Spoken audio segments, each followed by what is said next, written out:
is a cloud app that is going to connect to a third party of YouTube. So it's going to redirect to YouTube using their server. So it's going to be a bit delayed. And we're ready to begin. Okay, so this is my schedule for today. Today is Monday, April 13th, and I welcome everybody here that will join me this afternoon. And what we're going to be doing today is a study guide I want for the exam, which is on April 22nd. I also want to highlight a couple of the groups. So I don't know if Anastasia or Lily can look at that. And if any of the groups want my feedback, we'll use my feedback really for all of our groups. And we'll begin. So let me start sharing my screen.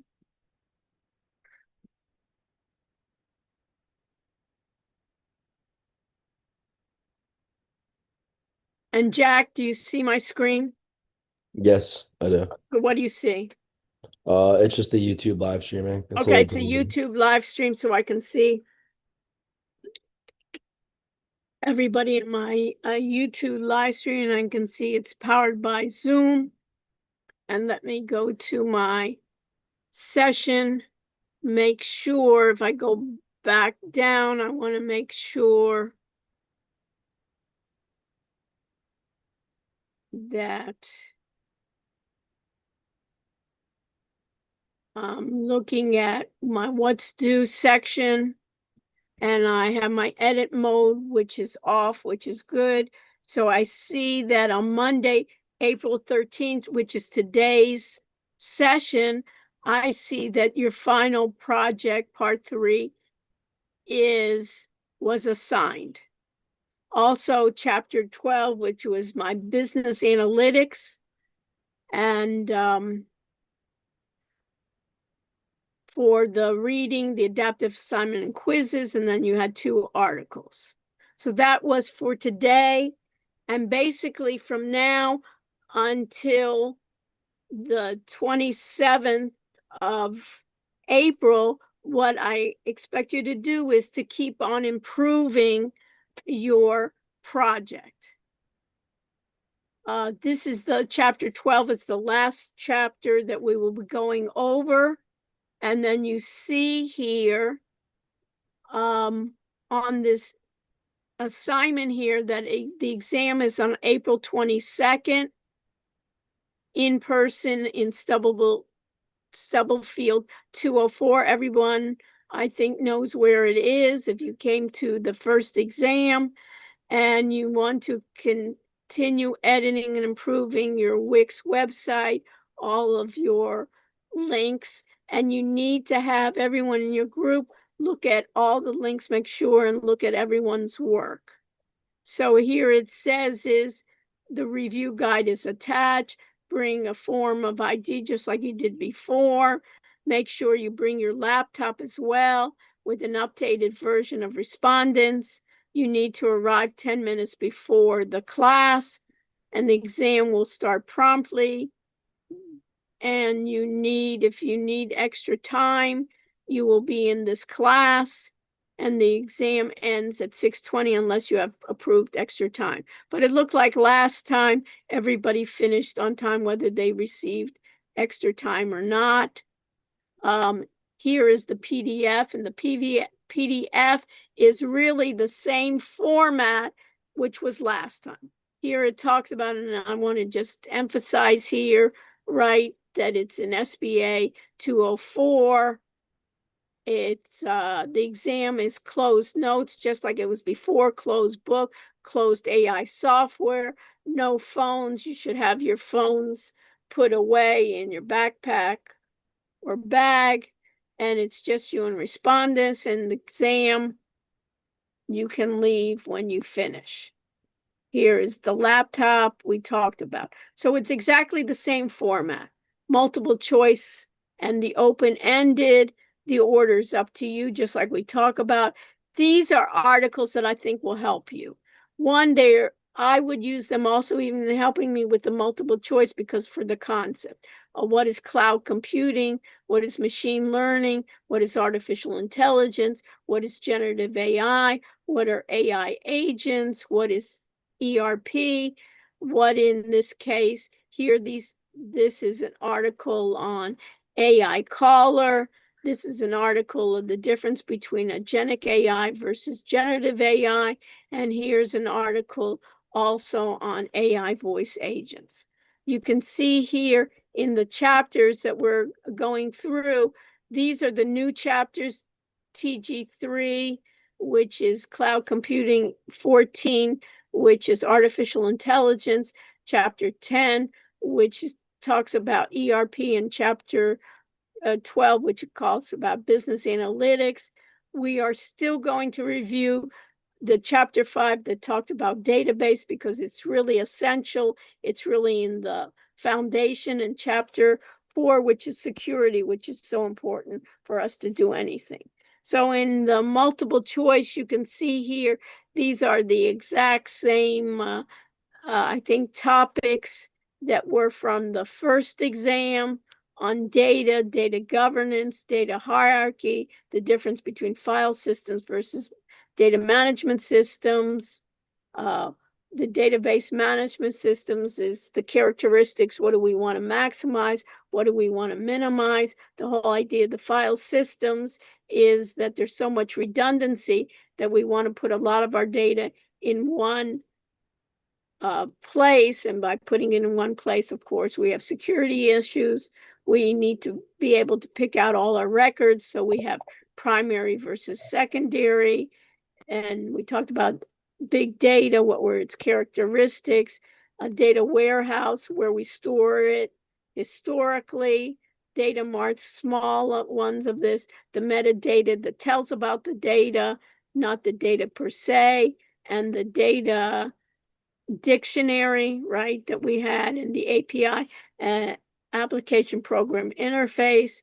We had the security, same ideas on threats, what the exposures. You remember we talked about it. There's always risk, there's risk transference. And you see here a number of the topics here. TG3 was the cloud computing. The vendors, the most popular, AWS, Microsoft, Azure, and Google. You need here in terms of the what's in this case, infrastructure as a service, platform as a service, software as a service.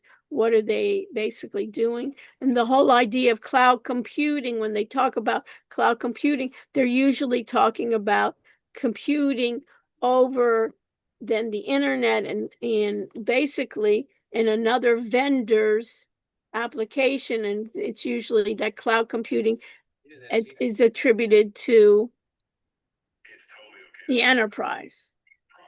We have artificial intelligence. We talk about the subfields of it. What is machine learning versus deep learning, neural networks. And we talk about supervised versus unsupervised training. Basically, we have these models and we have data, but it's just not going to come up with this just by throwing data into it. You have to train it. Just like in anything, you train a dog and we train each other, right? So it's supervised versus unsupervised. What's the difference? Supervised is basically the human is involved along the whole process. Supervised means the human in the beginning provides the computer, basically, that when we're talking about it, either that neural net or the machine learning, we provide it with the cases and also the answers. So let's say we were healthcare and we had in radiologists, right? We looked at, let's pick breast cancer.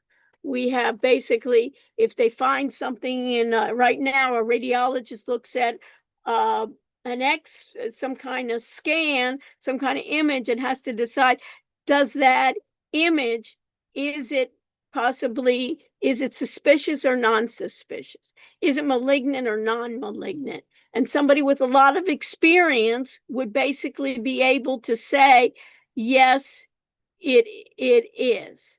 Another topic, this should also be included, and it should be also in your readings here, Lily, it should be expert systems in here too as well. I don't know why that was left off.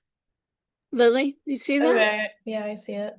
Yeah, expert systems should be put in there as well. If you could be so kind, I just saw it right now, Yeah, I'll add it in. Yeah, just add expert systems along the way. So in this case, that's why it's good that we go over it. In this case, supervised means what? A human's in there. I give it, let's say for breast cancer, I give it, basically, I know in the past which images turned out to be malignant, which images in there turned out to be non-malignant, and I test that either within the neural network or in deep learning or machine learning. And I want the model here, the computer model, to understand what is the connection. Then what I do under supervised learning is I, as the trainer, give it samples without the answers. I know what the answers are, and then I see, is it accurate or not? Will it be 100% accurate? Of course not. But what I want to do is I want to keep on improving its accuracy. So for some things, 90% sounds a lot, but it may not be enough. And then unsupervised training sounds like what, Anna? Unsupervised sounds like what? A human is not involved, that the machine trains itself. The machine starts, remember how we always say, Anna, the machine is starting to learn. So the machine is on unsupervised training. The machine will start learning on its own.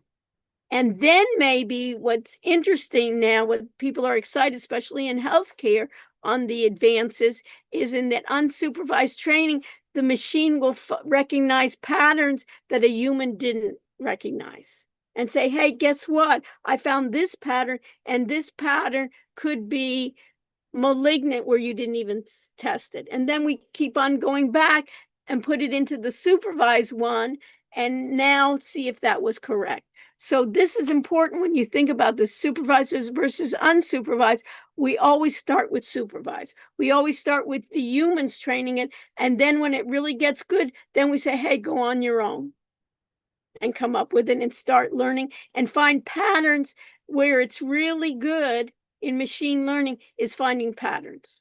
Some things we can find better than the computer. Some things about vision, or some things that we can find, like emotional intelligence. Basically, I can tell pretty well when I talk to people that are close to me, whether they're upset or not. Even their words don't have meaning to me. Anna, can you ever think about it? You ask a friend, like I say, hey, how are you doing? Right? And if they're really close, they say, oh, I'm doing fine. And you can tell by their voice, what, Anna, that maybe they're not so fine. They're telling you those words. And then you want that sentiment to do that. Generative AI, you're familiar with it in terms of AI, right? Of using the ChatGPT, the Turing test, natural language processing. So these are areas we want to do to it. Chapter 10, we start talking about the enterprise resource planning, and also what are transactions, what are online transactions. In that aspect of online transactions, it's basically, think about it, when you want to go somewhere and you make an airline reservation. That's online transaction, right?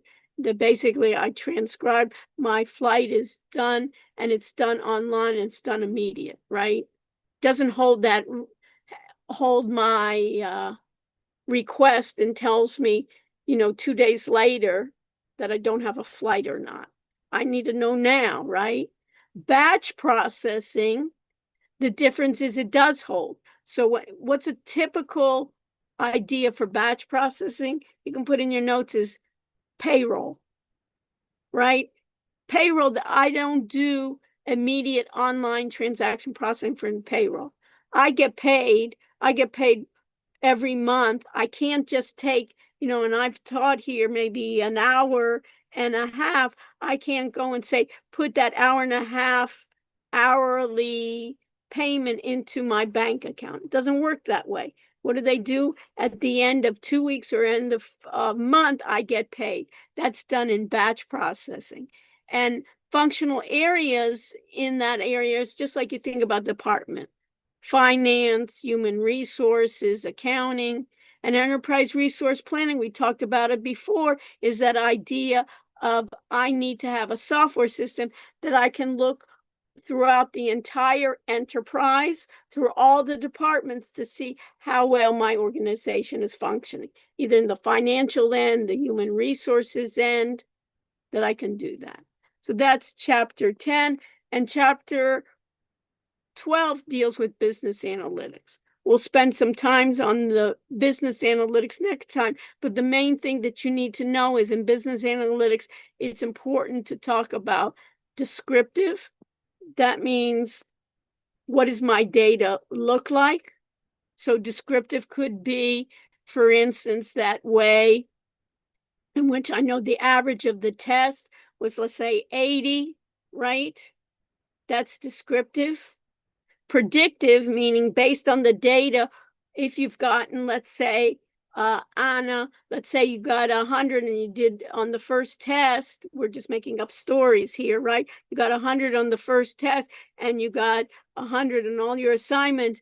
What would we predict how you would do well on the second test, right? That's predicted, that's in the future. And prescriptive would be, now what should you do about it to get an A in the class or earn the class? And that's basically just like I would get prescriptive, tell me what to do. So here is predicting what's going to happen. Prescriptive is telling me what should I do. And then you can see here a number of items here, and you can also see here, these are the open-ended questions. You have 8 open-ended questions. Some of them revert to the questions we've had in the past of databases and information security, and others are what we want in the future of cloud computing, edge computing, local processing, giving examples. This is on cloud computing 4. Number 5 is on generative AI. Number 6 is about AI agents. Number 7 are all the subfields of AI and what challenges arise. And number 8 is, what is an AI caller? What are 3 of the key features of an AI caller system? How do AI callers work? Benefits, advantages. And then in your response, make sure you incorporate specific examples from your most recent assignment.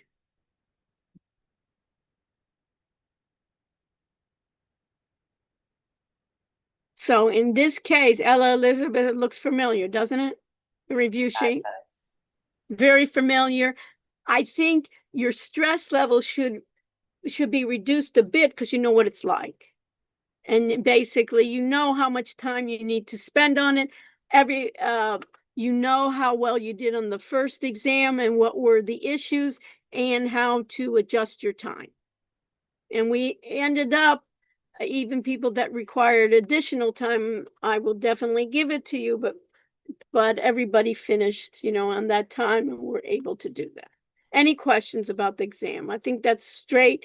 On the 20th of a week from today, we will do a review session.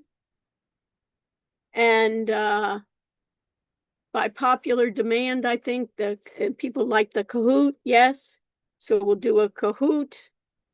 My TAs will lead me in that and help me doing the Kahoot, and I'll do that. So what I suggest, I wanted to give you more time to look at the review sheet, and then basically I'm open for you to ask questions. I didn't understand this question, this open-ended, or what was on the exam, and I'll be happy to look at that as well.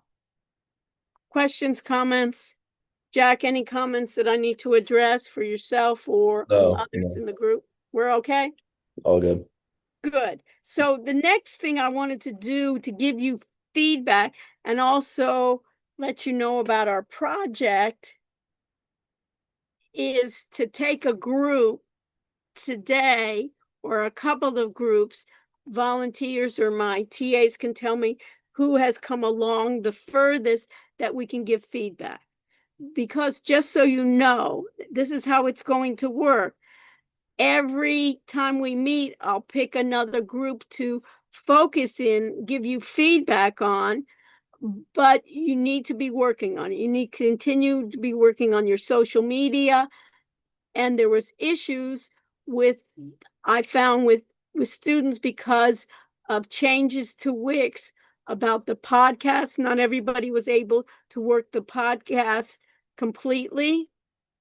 And number two was the VAPI, was with the widgets and VAPI. VAPI changed. And how long did they change? In a couple of months. Really, this is how quick it's going. So VAPI changed and is not doing the widgets like it did 3 months ago. And Wix is changing too. They're trying, both of them are trying to put in more AI features. Most of them are trying to make it more prompts. We're almost putting in generative AI into it. And by doing that, they take what I call the legacy systems, and sometimes it works and sometimes it doesn't. So I've asked my TAs to look into it as well.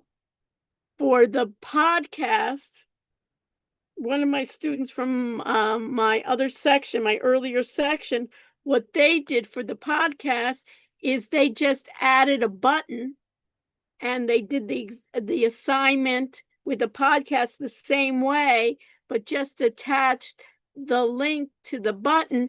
And the only difference is when you press on it to hear it, it brings you to another page where you can hear the podcast. It doesn't look as eloquent and as elegant as I would want it to, but it's a workaround. So a lot of times you need a workaround. The other problem with VAPI is we're working on that in terms of getting the code, and anybody that can get the code, let us know and teach each other. But I'm saying for right now, for this week, for VAPI, just put in your phone number. Just put in your voice AI caller number and say, call our AI agent to speak about it. And the other thing that I want to suggest to let you know is in terms of services, I would suggest that you put in, if it fits, put in services like an AI caller agent that you can provide as a service, or you can provide it as a service, or you can teach someone to do it. Another one is a podcast that you can do for your clients or teach them how to do it. And a third is that you can teach them and you can provide also Zoom meetings and also broadcast that live to YouTube. And you can teach them how to do it, and you can do it to inform your own clients to do it. Okay, so are there any volunteers of groups that want to present theirs to get feedback today? Is there anyone, or Anastasia or Lily, you want to recommend a group that I should look at? I'd say we both thought group 6 was really good. Yeah, we were just talking about it. Okay, and it's my groups and my group 6 here. Who's in group 6? Anastasia. It is Isabel, Ella, Anastasia, and Jared. Okay, and who among you wants to present? I can do it. Okay, Ella, you want to do it? Okay, we'll take you. We have someone coming in, Ella, from a organization that does AI and information technology. So when they come in, Lily will let me know But if you can be so kind, Ellen, and show your website, and we can give you feedback and you can showcase what you've done.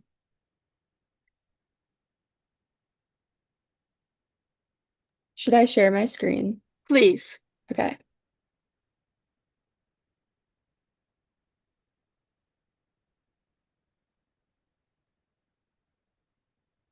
Okay.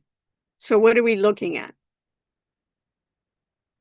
So your name of your URL is genmarkconsult.com. Great. And then you have a logo here of Genmark Consulting, and it says Advanced AI Marketing Consulting with Genmark. You like that little Yeah, I picture, like added right? like a little like video thing. You like it? Yeah, Okay. because I feel like the rest of it's pretty plain, so it like adds Yeah, a little okay. bit. Some of those, let me just make an announcement, and what I'm gonna tell you, Ella, is for the whole class. One is maybe advanced marketing consulting, advanced AI marketing consulting. I'd make it a bit so right there, I would know who it's for. I can see Okay. down below, Genmark helps. I would have to read all that. You know what I mean? So when I say advanced AI marketing, I don't know what advanced means. So maybe you want to kind of do that a bit, make it clear, and under that real estate above where it says that consulting, maybe say what it maybe have a couple of words there that can describe what your services are. Okay, now what do you want to show me? Okay, Well, this is like our mission. our mission. I don't know about these pictures. Some of these pictures that they did, is this what AI gave you? The Wix No, AI? I just like found them. Okay, all right. So our core mission, look at that. Okay, what else? And then this is like what we do. Okay, I would change that static one. I don't know what that shows. You know what I Okay. mean? And then this is like our leaders thing. That's very nice. I like that where you have everybody see that. That is a beautiful one. The leaders behind Genmark, where I have the chief executive officer, the information, and also what you do, Anastasia, Isabel, Jared. Okay, and you may even want to include, if you wanted to, of what if it pertains that what you're studying as well, if Okay. it pertains. But otherwise, it looks good. Okay, now what? And then this is Okay. like just connect with Genmark. Okay. These buttons lead. Okay. And then for the podcast, I couldn't like the button didn't show up, so I just like made it a YouTube video. Okay. All right. And does it say introducing Genmark? Does it say who's going to be? So who's doing this? It's Who like did powered it? by it's like Notebook LM, but Isabel did it.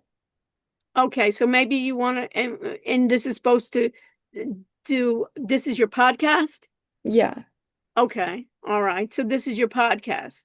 Yeah. And then you can just click on it and it'll start Okay, playing. so I would put that podcast, that this is your podcast generated by Notebook LM. I would put that in larger fonts that we know Okay. that that's your podcast.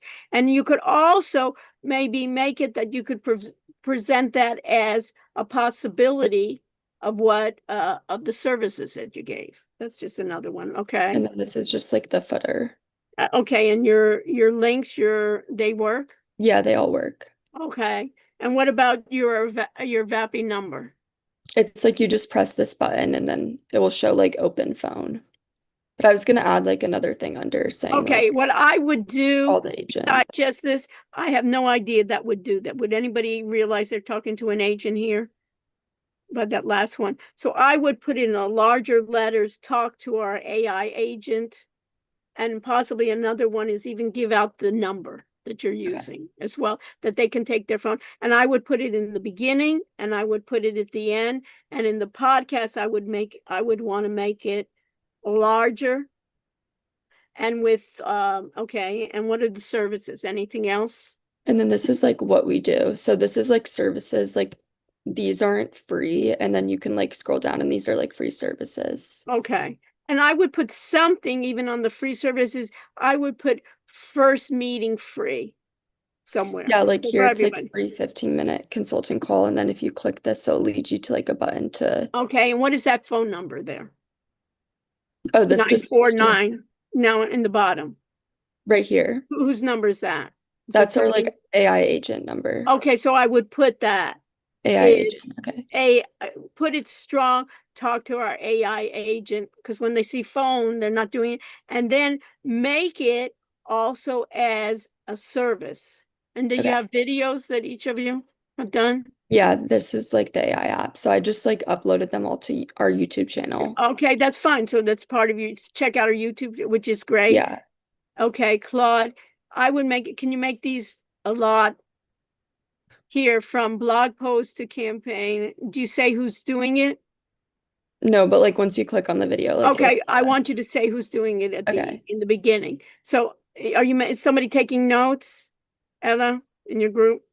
Elizabeth, what I'm telling you, have yourself or someone else in your group who's in your group, right? Take note. So when you're presenting on these your videos, say who's speaking to it. And did Okay. everybody check out everybody's video? Yeah, I mean I uploaded them all to YouTube, so I like watched them. Okay, so okay, great. So canvassing AI powering your visual marketing, I would put that larger.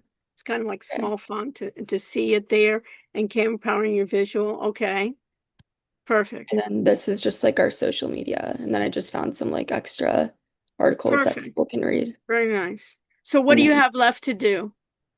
I mean, I guess that's kind of it. I guess I was just gonna like update some things. Yeah, update some things. I would put some, make it larger. I would look at some of your writings there, put it into, again, and update a lot of your pictures, but you've done a great job. Thank You know you. what I mean? And make it, I think you have to broadcast, and I make that as one of your services as well, doing that. You can do the Zoom plus broadcast that live. Hi, Dr. Rush. Sorry to interrupt, Yes. but Ryan is here. Oh, perfect. Ryan. Okay, anything else? And we'll talk about it. So we have a guest speaker. Ryan, Hey, welcome. folks. Thank you. Thank you so much. Nice Uh, to meet everyone. It looks like we have a pretty decent sized group here. We have a great group. This is a fantastic group, Ryan. Let me tell you, first of all, I want to tell my students, we have periodically a number of guest speakers. This is my excellent class that we're doing it online. We have a little bit of hybrid where we do our exams in person. But what these students are doing for their group projects is they are AI consultants. Okay. And they're basically showing what they've learned in the class and what they know before going out to either marketing firms, finance firms, different ways, and to showcase their services on AI. That's fantastic. I mean, I caught the tail end of that conversation there, so I got to Yeah. see a little bit of what you were doing there. So that's Yeah, great. that's great. So we have our group. So we're working with Wix where they give us a free domain name. And we have an academic partnership where we get their business plan, we get a free domain name. So it looks professional. And we're doing AI voice agents. So we're going to another platform where all the students get their own phone number where they attach an assistant to it. So one of the ways is instead of calling their own individual number, they call a AI agent that will answer on their behalf. And also they've programmed it, will answer on their company name and also who's in their company, what are the missions of their company, and answer any questions. And when they want to talk to a human, it will transfer them to someone in the company. That's So they're fantastic. they're doing this voice agents and they have their own number there. And a lot of it, they were searching to see even if it could be a vanity number that is good for branding. So it'd be instead of Right, like right. 1-800 chat GPT, it would be their company.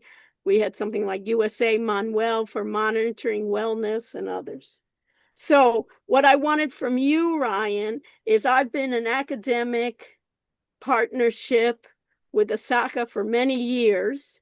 And as a matter of fact, are you doing this year scholarships as well, Ryan? or Yeah, student? actually, we are. In fact, we're about to have our AGM, our annual general meeting. I'd have to check with my director of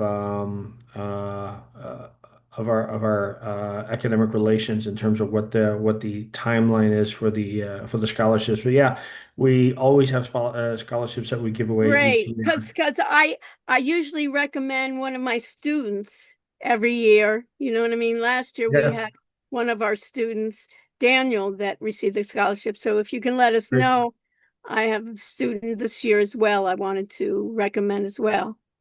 Okay, did So you work great. last year with Alexandra? Because she is still the same Oh, director. great, great. So if you could tell her to reach out to me, I appreciate it. Yes, I've worked with Alexandra before. Okay, Right. we have our board meeting tomorrow night, so I'll mention that to Yeah, her. mention it to me and mention it to her and tell her that, we were very appreciative. You're right. So Ryan, can you tell us a little bit about your organization and see what are the trends or how are you guys going to be dealing with AI? Because we're trying to train our students as much as possible to work along with it, you can see. Yeah, no, absolutely. So first of all, yeah, I'm really happy to see, what I saw in those few minutes because you guys are all doing the right thing. Believe it or not, I was a student not many years ago, although you probably would disagree with me. It does seem like many years ago, but I miss being a student. But what I can You're tell you, always welcome. yeah, yeah, exactly.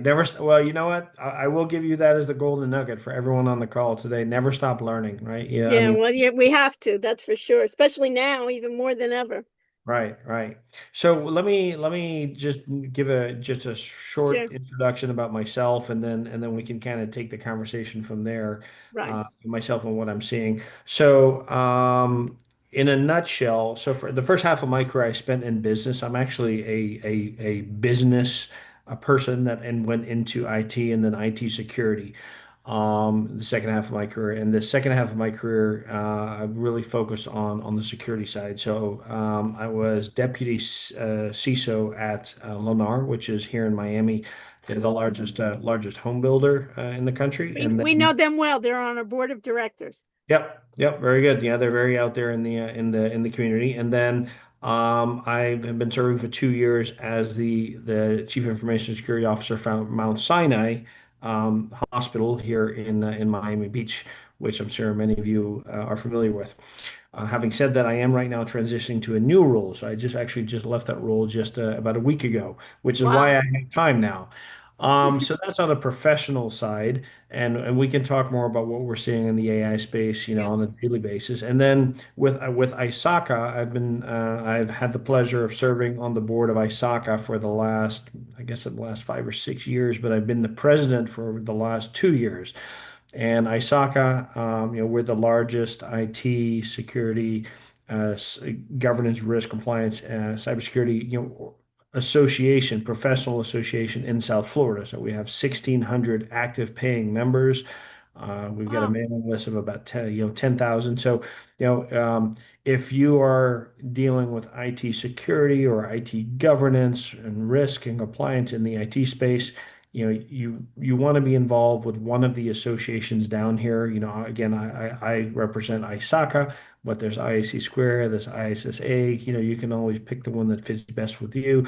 But I really love what we do, and again, we're the largest, which means that we're also, we have the ability to be the most active. And so, without selling you on anything, yeah. I think it's for me, it was the best investment.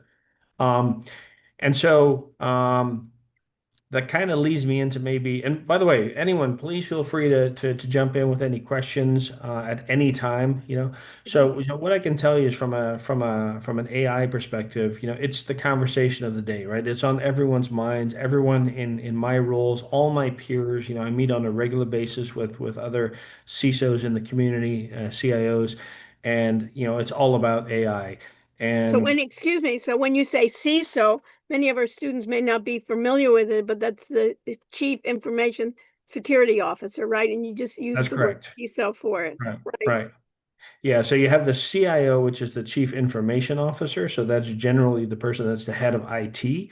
And then you have the CISO, that is the Chief Information Security Officer, which is generally the person that is responsible for the cybersecurity aspect of an organization of the IT. And many times, most of the time, they report to the CIO, but not always. And I think that is Right. actually even a bit of an outdated model, and I think it's changing. I think you're now starting to see that the CISOs and the CIOs are sitting, shoulder to shoulder next to one another, rather than a CISO reporting into the CIO, which also there's a governance conflict there, but Right. that's a whole different discussion. Right. Um, so, and really, the takeaway there is understanding also, or let me convey to you that, from a CISO perspective, I think it's impossible to be a CIO nowadays without having a good level of depth of understanding of the security area. It's really of more and more strategic importance to actually have a security understanding. I'll give you a simple example, right? So the CIOs generally are the people that sit at the board with the CFO and the CEO, and they talk about strategy and they talk about direction. And sometimes, a CEO or the CIO then gives input on, sort of the strategic direction of the organization from a technology standpoint. So, a CFO may say, look, we need to buy new computers, right? Or we need to buy these new hardware devices, and this is the money we have available for it. And then the CIO will generally say, okay, well, this is what we can do with these devices. This is how we can put them to work. And, this is where we should probably, allocate our resources or designate our resources. But sometimes what gets missed in it, because the CFO and the CIO, they're talking about purely the utilization of those tools. But what you're seeing now is that a lot of times they're not thinking about, aside from the utilization, like let's say a laptop can go along for 5 or 6 years, right? Or a piece of hardware. But now what's coming more and more into the conversation, like, look, yes, your piece of hardware might stick around for 5 or 6 years, but now if they're not doing sufficient patching from a security standpoint on the back end, then your devices are going to age out. It's going to become a strategic liability to the organization. So that's one simple example, like why you want to have that CISO now, at the board table and to be able to be part of that conversation because otherwise, these messages might be getting missed. Anyway, I know I'm kind of diverging from what you're asking from me, but this is some little No, gold it's important. nuggets. It's an important issue because really we had in one of our sections, we had our CISO come in and talk about his challenges, and our students even, they have their phones and they're wondering, why do I need this duo? And they don't even understand the security we're going into, and universities are very vulnerable Right. for hacking. We're just like live little petri dishes. Right. Yeah. Was that Domingo? We're talking about in this case Mario.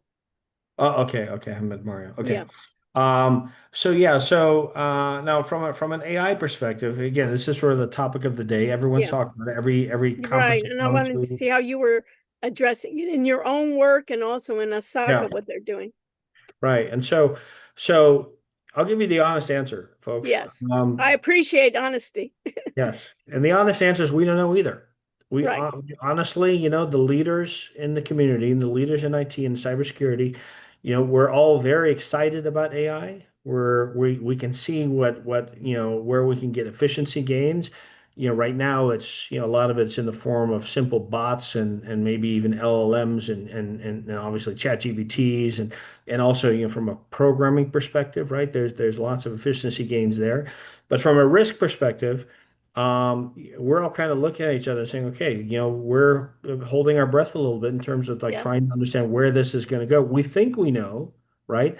But yeah, I've been around long enough to know that a lot of times you don't know where technology is actually going to end up going. So, for Right. example, when I was your age, the internet just came out, believe it or not. So the internet was new, which is great. But like no one could have ever told me that at that age I was preparing myself for a job and a role as a cybersecurity leader because cybersecurity didn't even exist back then. Cybersecurity is basically a consequence of the internet, which no one ever saw coming, that security was going to be such an important part of the internet. And basically, securing your organization. That was very much unforeseen, and so I think that's where most of the leadership is a little bit anxious, and I don't want to overstate the risk here, right? But I do want to say that I think a lot of people are kind of concerned about, okay, Yeah. where is this actually going to go? Because we don't really know. We think we know, but I don't. I think we're all trying to also not be arrogant enough to say that we absolutely know where it's going to go because we don't. It's new to us. It's certainly new to you. I think there's I do try to simplify when when I have meetings with peers and I go to conferences. Generally what I will tell people is that from a security standpoint, I think you can break it down into three buckets. And I usually start by saying, for me, AI is not really something brand new. It's just another software layer on top of things that we're already doing, right? And again, this is my opinion. Feel free to argue with me or disagree with me, right? But this is, sort of the opinion I'm bringing to the table.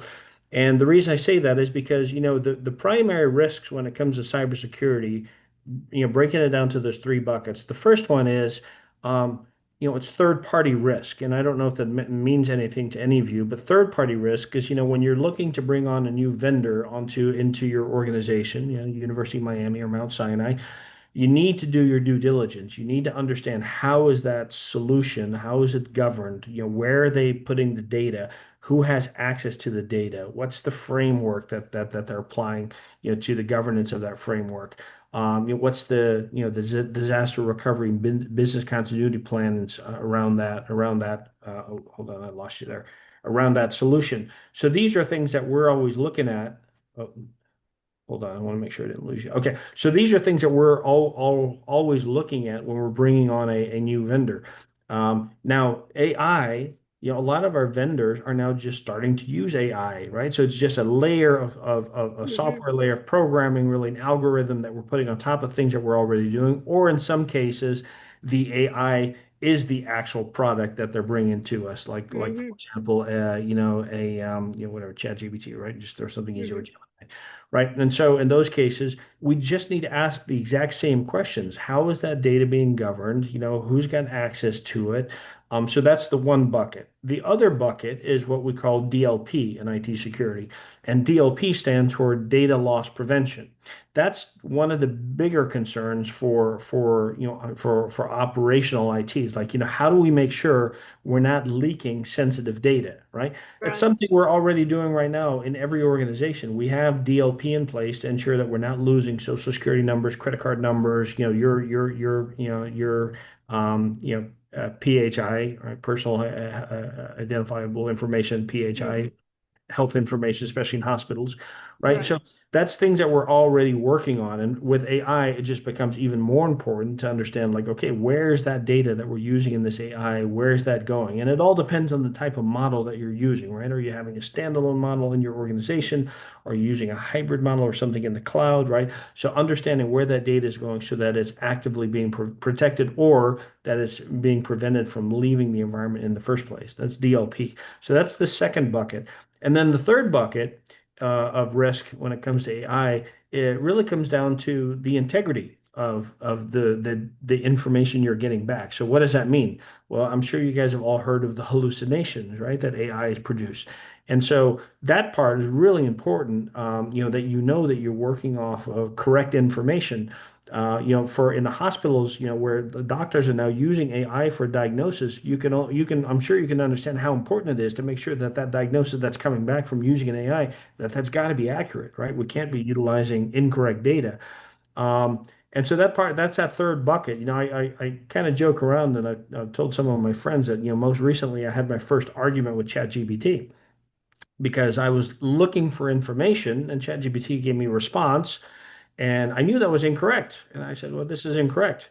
And it insisted that it was correct. It even came back with all caps response. I was like, okay, that's kind of interesting.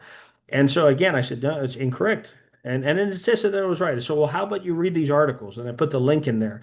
And then lo and behold, ChatGPT came back and actually was very apologetic, Yeah. admitted its error, decided My that bad. my bad, I should have known better. And so this was my first actual argument with Yeah. ChatGPT, which went a lot smoother than arguments with my wife. Right. No, but But usually, but But the problem is, and we're running out of time, and it'd be great Okay. now that I know you're into security, we'll have you come in as a guest speaker when we're doing the security, because you have just such a good knowledge and experience.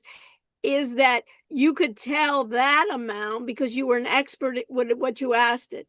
But most of the time, when you're asking ChatGPT or the others, is because you don't know that subject area, and it tells you in such an Right. authoritative manner, and it's done so well that you don't know if it's hallucinating. But Right, that and you have to be careful to be too reliant on what you're getting right, back. right, Yeah. right. And what are you doing, since we're a bit running out of time, is what are you doing in terms of training in your organization? Are you doing anything? I saw something about an AI certificate or something. What are you So doing in Yeah, Osaka? ISACA as the association, there is an AI certificate that you can go out and get. I would say definitely look into it. I would highly recommend to all of your students here, look, Yes, as important as AI becomes and as important as technology becomes, right, what we're finding is that the human aspect is becoming even more important, right? So yeah, if you're out there looking for jobs, everyone's using AIs now to apply for jobs. The right, employers are using AIs to filter through resumes. right. I can't emphasize enough how important the human connection now is to be out there, to be talking to people, to meet people in the industry, and to build those reputations. Because Yeah, as those much technology, relationships, Bill. yeah, exactly, build those relationships That's with. what I liked about it with the student. Before, we used to have, this is a number of years ago, I led a student Osaka chapter here at the University of Miami. But I'm really encourage my students almost networking with you. And for many times I've had you folks come and either share I shared my research with you, or had you folks come into our classes and basically tell, what is kind of happening on that front. And what do you think about, you always hear about, they're saying, now I won't hire graduates coming out of college, that they need to be experienced. Do you find that as the trend too, or is that overblown? Um, I'll be honest with you here as well. I think, I think the marketplace is getting more challenging. If you are a student, so the other thing I would say, other than just Yeah, being out there and talking to people and building personal relationships, through organizations like ISACA and ISC right, Square and ISSA, right? The other thing is you get the experience with the AI, whatever it takes, even if it's an internship with an organization that uses a lot of AI, get your experience with AI, because that's what everyone is looking for right now. They want to know that you have some level of proficiency, because we know that's the direction that the yeah, industry is headed. And so, yeah.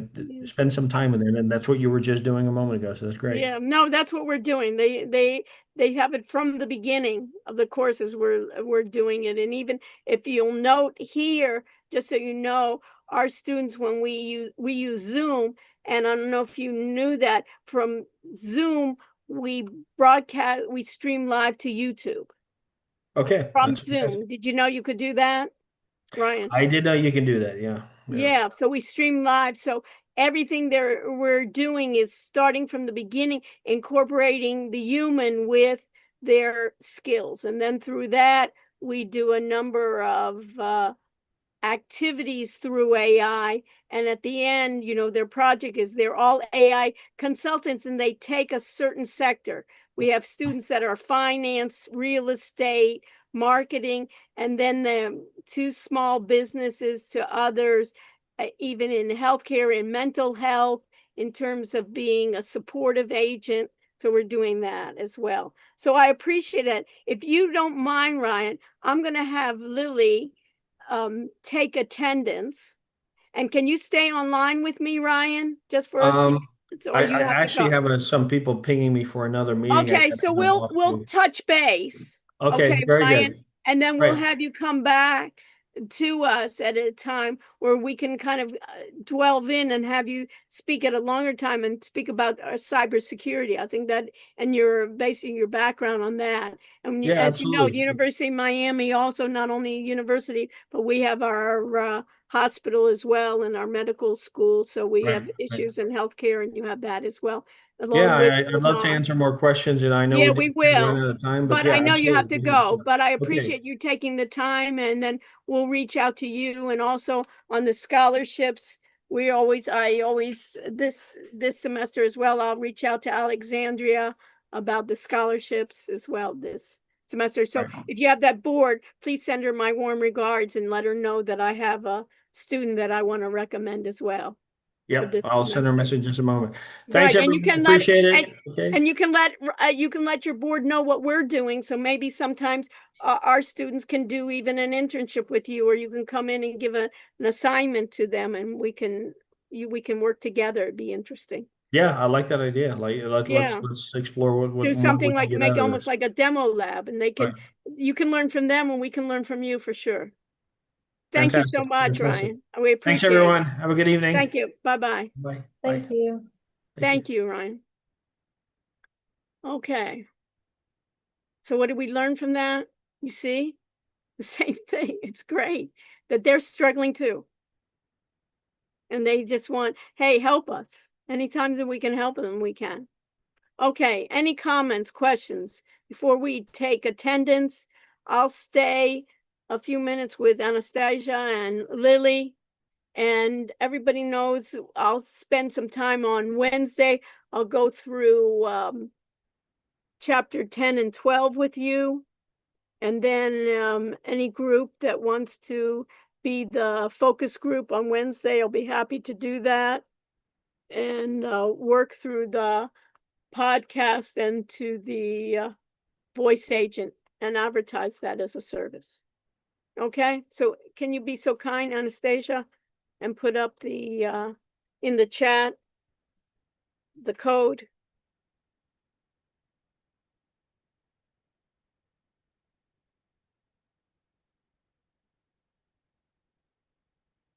Okay, so we got the code in there in the chat. Once you have the code, I'm going to shut off my recording. Stay with